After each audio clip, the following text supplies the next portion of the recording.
নমস্কার বন্ধুরা, মা আজকে রান্না করবে চিংড়ি মাছ ও কাঁঠালের দানা দিয়ে ঝোল শাক। আর ঝোল শাকটা রান্না করবে এই পাট পাতা দিয়ে।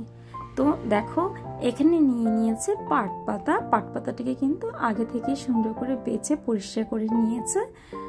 আর দেখো একটা ঝুড়িতে নিয়ে নিয়েছে। এর সঙ্গে নিয়েছে 3টের মতো কাঁঠালের দানা। আর কাঁঠালের দানাটাকে থেতো করে নিতে হবে। আর দেখো থেতো করে নিয়েছে। এখন কাঁঠালের দানা আর পাট পাতাটাকে ভালো করে ধুয়ে নিতে হবে। তাহলে চলো ধুয়ে নিই। এদিকে দেখো শাকটা কিন্তু ধোয়া হয়ে গিয়েছে। আর কাঁঠালের দানাটাও কিন্তু ধুয়ে নিয়েছে, সেটাও তোমাদেরকে দেখানো হবে। আর দেখো পাট পাতাটাকে কি সুন্দর করে কেটে নিয়েছে, একদম ঝুরি ঝুরি করে। তোমরা তোমাদের পছন্দ মতো কেটে নিতে পারো। এখানে কাঁঠালের দানাটাকে ধুয়ে ভিজিয়ে রেখেছে। এদিকে দেখো কড়াইটা বসিয়ে দিয়েছে, দিয়ে দিচ্ছে পরিমাণ মতো জল।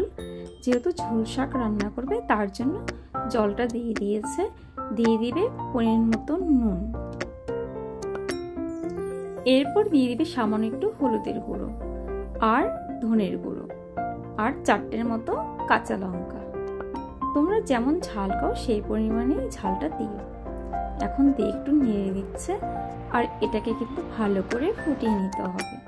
বন্ধুরা কাঁঠালের দানাগুলো এখন দিয়ে দিচ্ছে। এখন এটাকে ফুটতে দেবে কিছুক্ষণের জন্য। ততক্ষণে কাঁঠালের দানাগুলো কিন্তু খুব সুন্দরভাবে সেদ্ধ হয়ে যাবে। আর দেখো কি সুন্দর ফুটছে। দিয়ে দিবে চিংড়ি মাছ। তো চিংড়ি মাছটা দেওয়ার পরে কিন্তু দেখতেই পাচ্ছ কালারটা কেমন ফ্যাকাশে হয়ে গিয়েছে। তার জন্য সামান্য পরিমাণ আর একটু হলুদের গুঁড়ো দিয়ে দিয়েছে। এখন এটাকে একটু ফুটিয়ে দিয়ে দিবে কেটে রাখা পাট পাতাগুলো, মানে পাট শাক।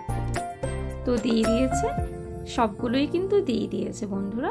এখন মা নেড়ে নেবে ভালো করে। তো এটাকে 5 থেকে 6 মিনিটের জন্য হতে দেবে। আর হ্যাঁ বন্ধুরা, তোমরা ভিডিওটি স্কিপ না করে ফার্স্ট থেকে লাস্ট অবধি দেখো, আশা করি ভালো লাগবে। আর দেখো এটা কিন্তু প্রায় হয়ে এসছে। এখন এটা ফোড়ন দেবে। তার জন্য এই শাকটাকে একটা বাটিতে নামিয়ে নেবে। তো বন্ধুরা দেখো মা একটা বাটিতে ঝোল শাকটাকে নামিয়ে নিচ্ছে। তো এখন কড়াইটাকে ধুয়ে সুন্দর করে মুছে আবার গ্যাসে বসিয়ে দিয়েছে। দিয়ে দিচ্ছে সর্ষের তেল।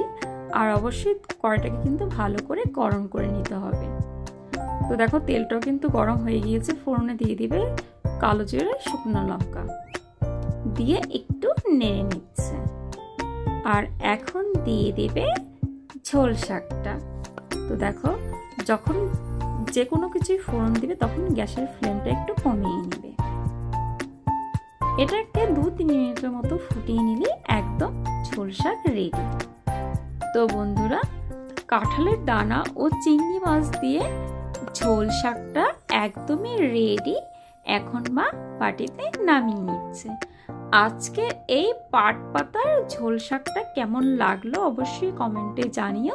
যদি ভালো লেগে থাকে লাইক, কমেন্ট, শেয়ার করো, সাবস্ক্রাইব করে আমাদের এই ছোট্ট চ্যানেলটির পাশে থেকো।